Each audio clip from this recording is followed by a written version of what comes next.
Casimiro, world-rated boxer sa buong mundo. Taduran at Pacman susugod sa Japan. Ito nga't pag-usapan natin. Pero bago ang lahat, pakisubscribe po ng channel ko. Huwag niyo na rin kalimutan i-click ang notification bell para lagi kayong una sa balita. Nalaban ang aasahan, balita sa mga pambato na isasalang, pasabog na video, lahat yan nandito. Nino Cruz TV ang iyong paborito. Pag-usapan nga po natin mga kaboxing, magandang laban ang muling matutunghayan sa panibagong blow-by-blow card. Ang wala pang talong si Bautista Roderick na OPBF champion ay makakaharap si Jason Brillo ngayong Agosto 15 sa Cantillan, Surigao del Sur. At maghaharap din si Fernando Tagpuno at Jing Aguan, isang handog na naman ni pambansang kamao Manny Pacquiao sa lahat ng mga Pinoy boxing fans.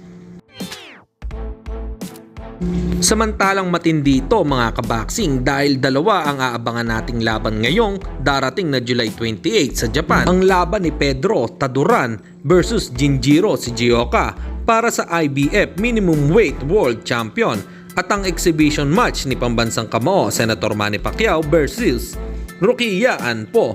Kaya lusog-busog na naman ang ating mapapanood sa July 28. Kaya abangan at suportahan natin ang mga pambato nating dadayo sa Japan. At sa kabilang balita naman tayo mga kaboxing, marami sa ating Pinoy boxing fans ang lubos na humahanga kay Janrel Cuadro Alas Casimiro.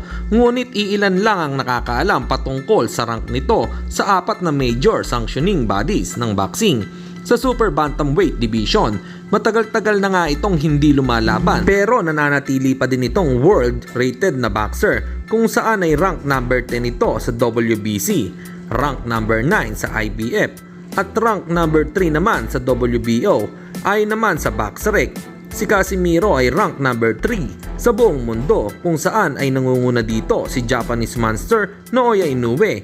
Ang mga ito ay patunay lang na malaki pa ang tsansa ni Angas ng Pinas na makabalik sa tuktok ng kanyang karir. Kailangan lang nito na maging matagumpay sa nalalapit nitong laban sa September.